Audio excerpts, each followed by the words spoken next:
The Good, the Bad, the Ugly, just because it's an homage to a radio station that's down here where I live. I kind of like the name of it. But welcome back to another game of Call of Duty. We will be reviewing it. It is World War II, obviously. So yeah, let's jump in. At this point, I'm surprised that they don't team up with the Energizer Bunny, just because, the games keep going and going and going and going. And of course, you would have guessed it right, that there was a lot to talk about. We're going to try and compact all this information as best as I can. So sit tight and listen up. But before we get into this, I want to throw some quick info at you first. This year's Call of Duty made a rounding success in the bank by making over $500 million. That's doubling the sales of Infinite Warfare, which I know a lot of you are thinking to yourself, yeah, but most people didn't buy Infinite Warfare. And I would agree with you 100%, but the people who did bought it from Modern Warfare, and a lot of people like that, so the sales were probably still pretty impressive, because when I played Modern Warfare, there were still thousands of people on there. Also, it made more than Thor and Wonder Woman combined. Two box office movies, and a game beat them both combined. That's pretty impressive. So I'm assuming a lot of people have this game already, but for the ones that don't, here's some quick things that I found out about the game, and some stuff I kind of looked at other videos for and compared my info with. So for the story, let's start off with that one.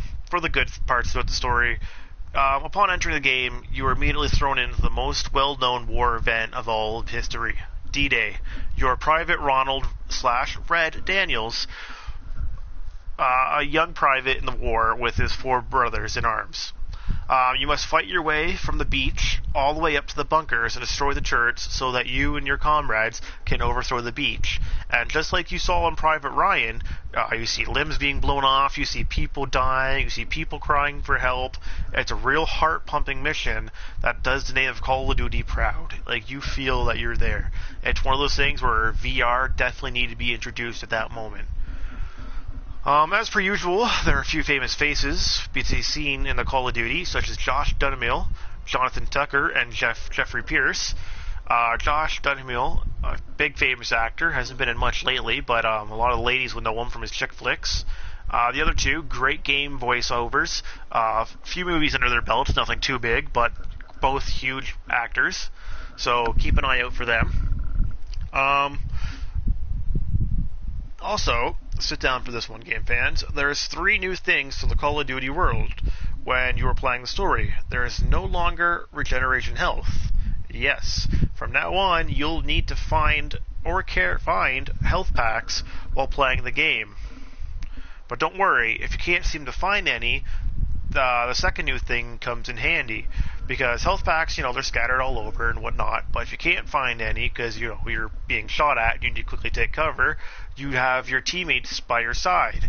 And basically, the second part is your teammates have abilities, sort of say. It's like a kill streak in a way. So if you get enough kills, certain teammates can give you certain things, such as a health pack, or a smoke grenade that calls in an airstrike, or one that calls out enemies so you can see where they are, and you can take them down. So, like I said, it's basically kill streaks for story mode, so it gets pretty cool.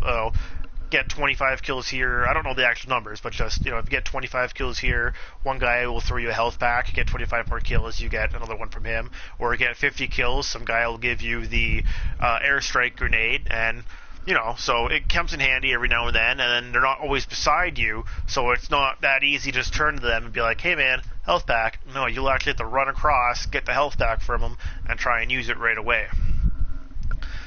Third thing, while playing the game, you'll eventually come across a thing called a heroic act, which means a symbol will glow above a certain AI's head, and you'll basically have to risk your life to save them. And when you do, they thank you and whatnot, and I think you might get some extra points or something for it. I'm not 200% sure, but you basically save their life. So, like, say, this is the headquarters, by the way, so say that guy sitting there is in need of a heroic act. Say he's been shot and he's dying. I have to run across, being shot at, try not to die myself, bend down, pick him up and whatnot, and then, yeah, you save him. So, if anyone knows anything that actually happens from that, feel free to comment and let me know and let everyone else know. but I usually find 2 to 3 of them inside the story. Sometimes they're hard to see because, like I said, you're always rushing, you're always pushing through, and you're always trying not to get killed. You're always ducking and diving. So always make sure to look for a little thing above their head. I think it's a flashing star, and you only have a certain amount of time to actually get to them and pull them to safety before they die. The last thing on my list for the good, because I don't want to ruin too much, is the cutscenes. Now, this is where it gets tricky, for the cutscenes were amazingly well done, in my opinion. The characters looked a little too cartoony, but still well done. But unfortunately, there's a lot of them that I feel like it takes up a lot of the playing time. I feel like they could have cut some of it out and actually let you play through the cutscenes and get more playtime through the actual game.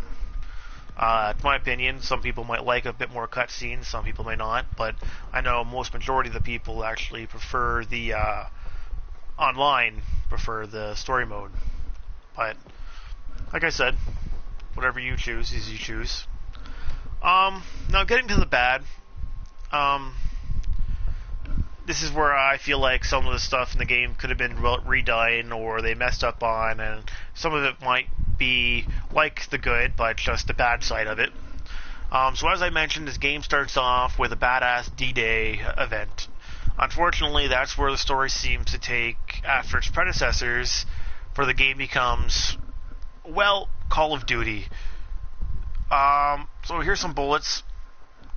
I feel like the game is filled with large, unsurvivable explosions that kill every enemy but you and your team. You know what I'm talking about in all the Call of Duty games, where you'll be playing and you set off one explosion that takes down a bus, that runs into a building, that knocks a building down, that takes out a city block, and your team gets up and you're okay, but the entire enemy fleet is destroyed and you guys just walk it off like it's no problem. Quite a few of those in here. It's unfortunately a little depressing because though it's awesome, it was awesome 4 games ago, Call of Duty. Now we're just surviving the impossible. Like, I'd like to see it where something like that happens and your guy gets fucked up and then bam, you get sent to a new character or someone who maybe knew that character leading up to it. The game basically works as the same old push forward Call of Duties where you start here and you gotta keep pushing forward, keep pushing forward, keep pushing forward. You hit that spot where the AI is like, oh no, we're losing. Let's all run away. Even though the AI is clearly, visibly going to kill you and your teammates, they just decide to run because you hit that one marker in the game. I'd like to see it in a game where you actually have to kill all the people and take over the land instead of just reaching that one little hit marker that makes everyone run away. Throw in 300 enemies and make me have to pick up gun after gun to take out those enemies. That would be a real war game. Throughout one of the missions, I don't want to explain too much of it, but you get to fly a plane. And at first you think, hey, this is going to be really cool, because leading up to it, a certain character that you are calls for an airstrike, so you get to sit there thinking, hey, I get to fly this plane and save the day.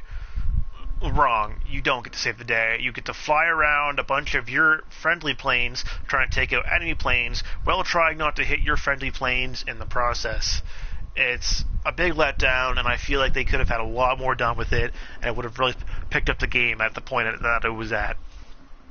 It's crappy shooting, crappy flying. Of course, the AI can fly 10 times better than you, and you're just spending most of the time hitting your own teammates, losing because of the friendly fire, because they're scattered that much.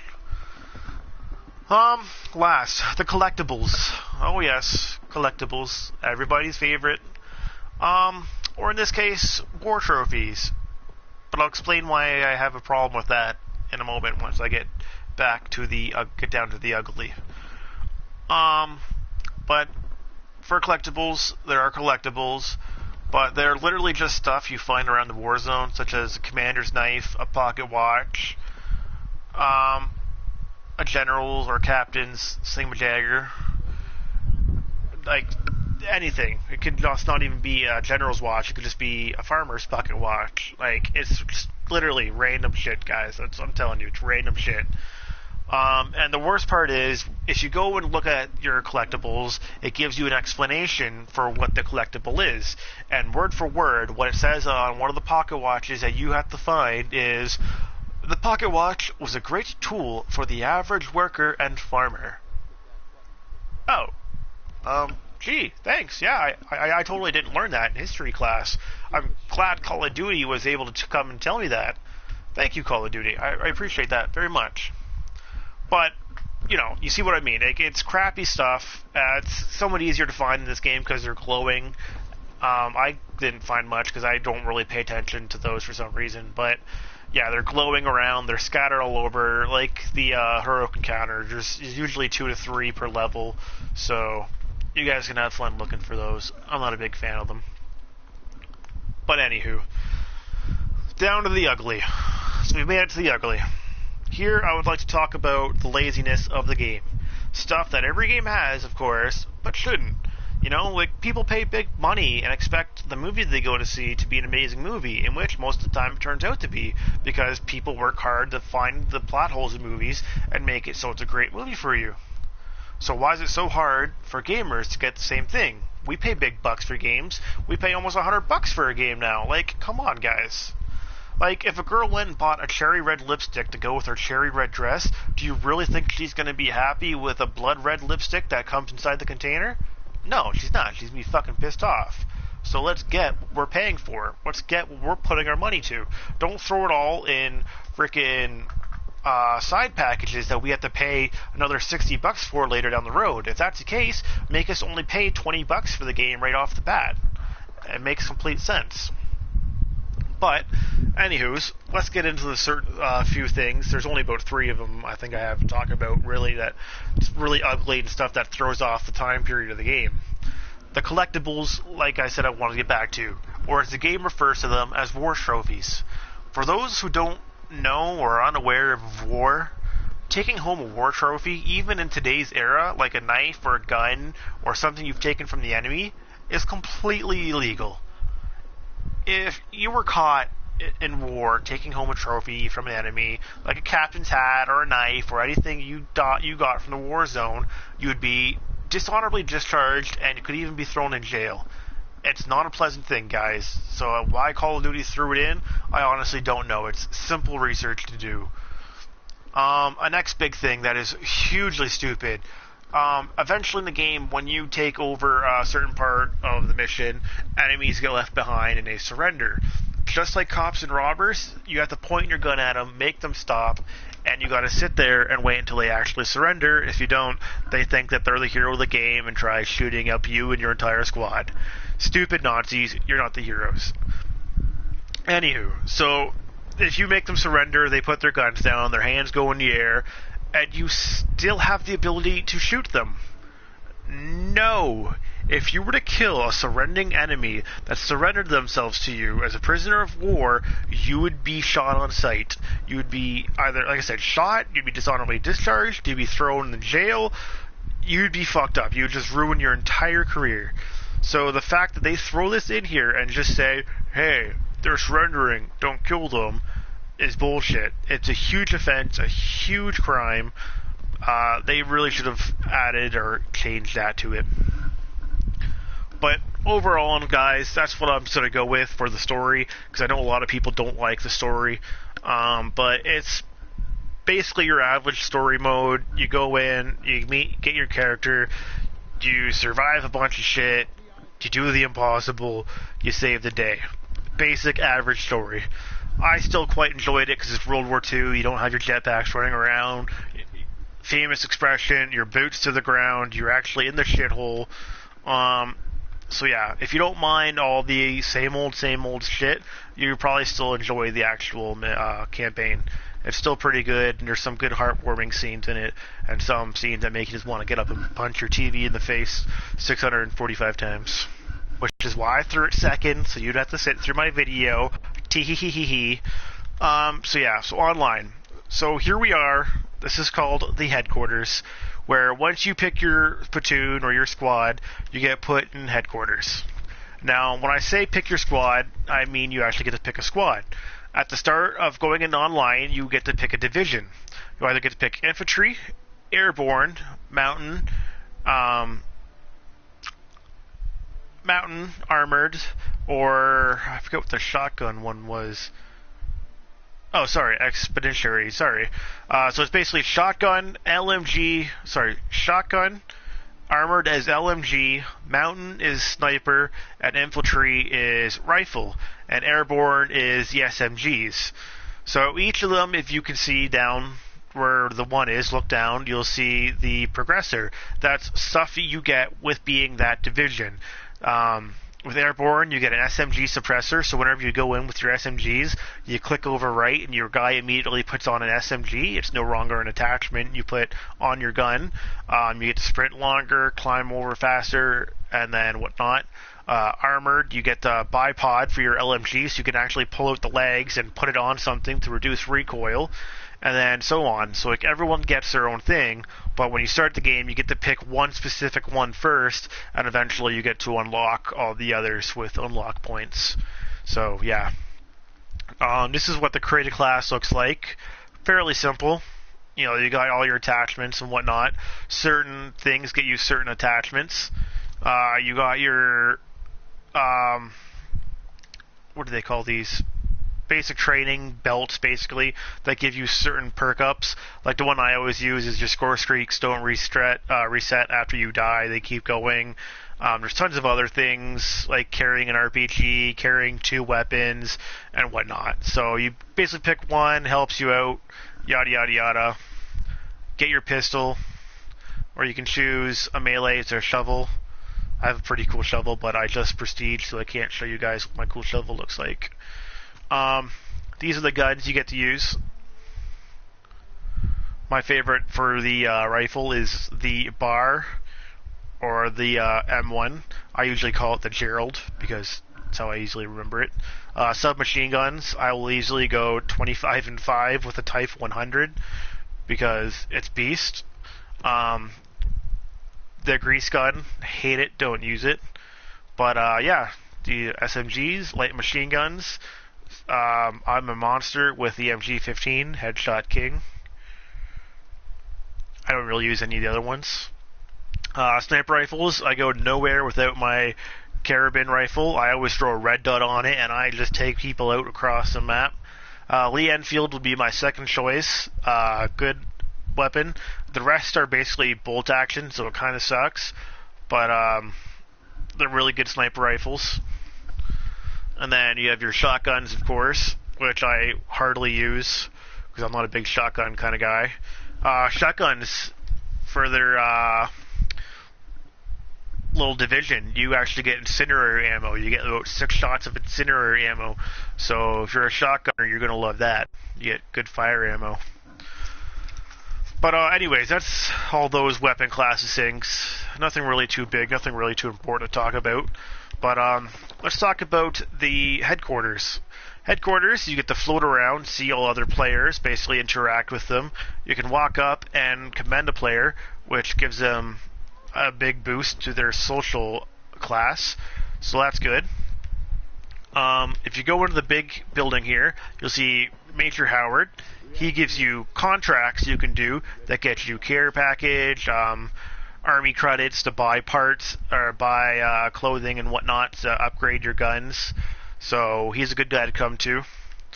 And then if you come down to Quartermaster here, female, pretty hot. You can get bigger contracts that are a lot harder for you advanced players. So get 130 kills in any mode in 40 minutes. Get 100 kills in any mode 40 minutes. Get 3 headshots in 20 minutes. Get 35 kills in domination in 10 minutes. Get 55 kills in war in 10 minutes. So those are for the advanced players. And this is where you get your collection. So if you eventually collect all of your stuff that it says in... if you collect all this stuff, you basically get a good gun.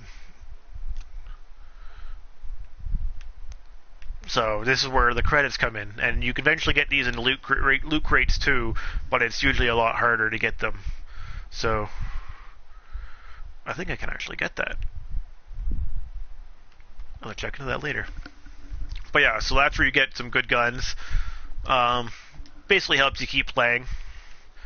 Over here, mail. This is pretty cool. You guys pretty much get paid for being in the army. Payroll, 100 credits. You get it every 4 hours. 3 or 4 hours you can come in and get paid for being in the army. Down here you have a shooting range. where you can test out any gun that you have.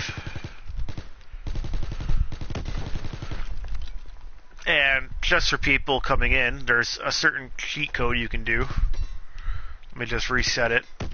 So you want to go 1, 2, 3, 4, 5, 6. Shoot all these guys.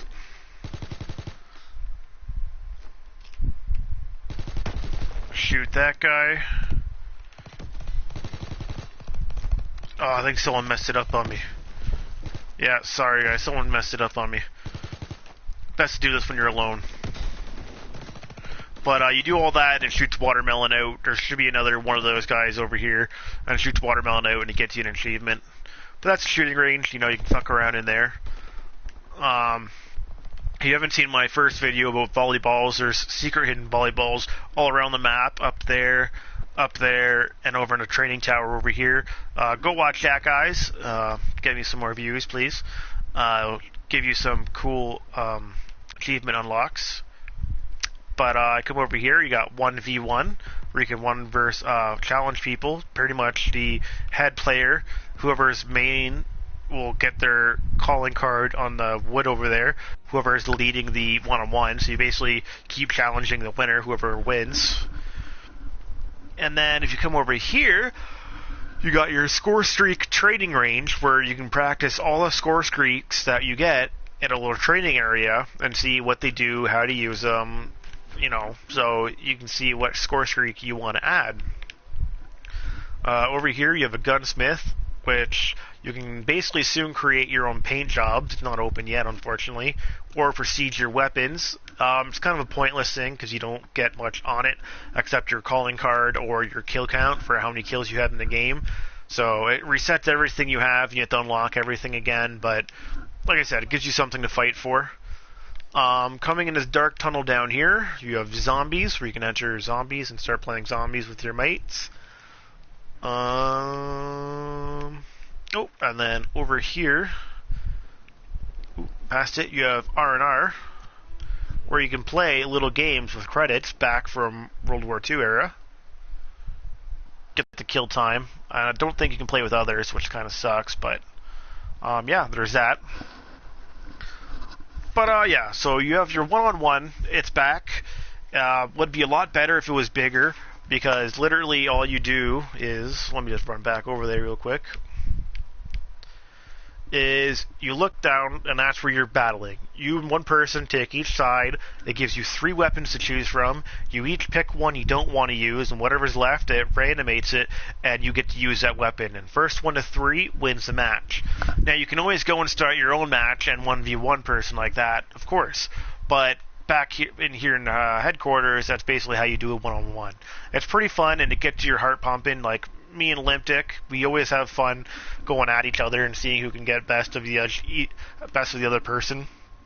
And eventually some other person will come in and start putting their name in, and then if, say, 5 people come up, it puts you in a row, so you have to wait until it gets to your turn to go in and challenge whoever's leading the thing right at the moment. Headquarters, yeah, it's pretty cool.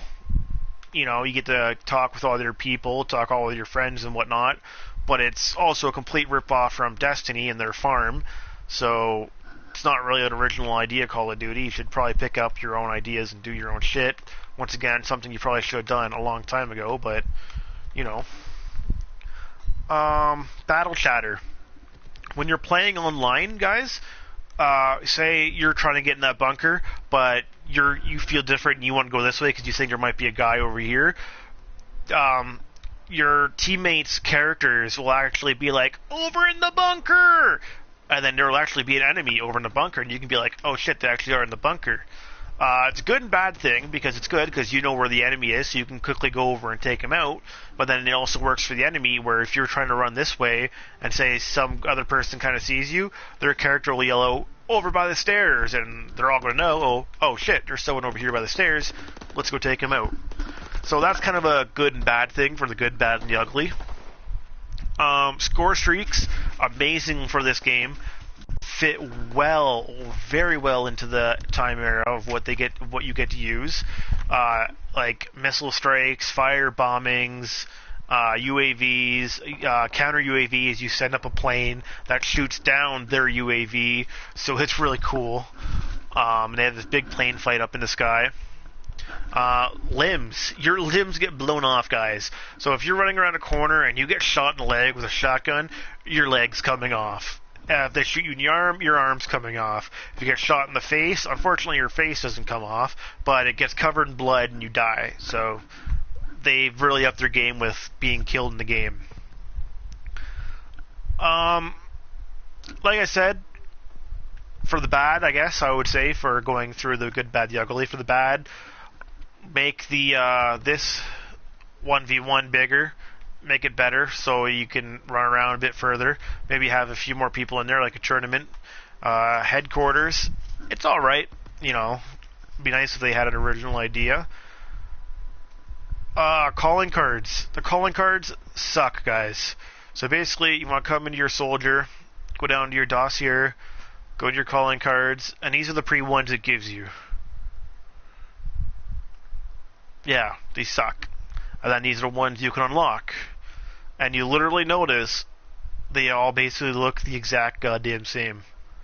There's nothing cool or funny or interesting about them. It's just moving war photos. Which I feel like with the cartoons and whatnot they had back then, of the ideas for propaganda, would have been sick for these. But then you have these ones, the little animated ones, which get a bit better, but still nothing really too interesting. And then special. Yeah. Not so special. You can get uniforms for each character. Oh, sorry, these are faces, by the way. Time error is completely wrong because, you know, women and black people, not okay for this war. Not my opinion, their opinion. Special helmets. Oh, wow, I have a lot more than I thought I did. Calling cards. Oh, I already showed you that. Emblems. Not much to say about the emblems either. These are what I created, just for shits and giggles. Challenges. Clan tags. Combat records, leaderboards, emotes. Yes, unfortunately, guys, there's emotes. And the worst thing about this is they're all the exact same. I have 27, but literally, guys, I have 5. They are all the same. They say something different, but take a gander is like, example, say like, taking a gander is, hey, it looks different, yes, because it is, but I'm just saying as example, it would be the exact same thing. There's probably only 5 in here. It sucks. But yeah, so online's pretty much the same as you guys would expect it to be. Not too much to actually do until they actually get more of the updates out, like creating your own paint jobs and whatnot. So, but online's pretty fun.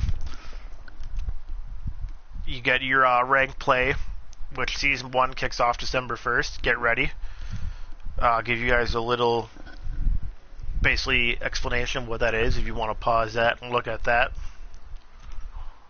And then your MLG battle plays. Give you a little explanation on that if you want to pause that. Take a look at that. You can go to your campaign, you can go to your Nazi zombies, you can go to your custom match, public match. You got your war, which is really cool. It has 3 maps. You each take a side. One team has an objective, has 3 objectives to take over.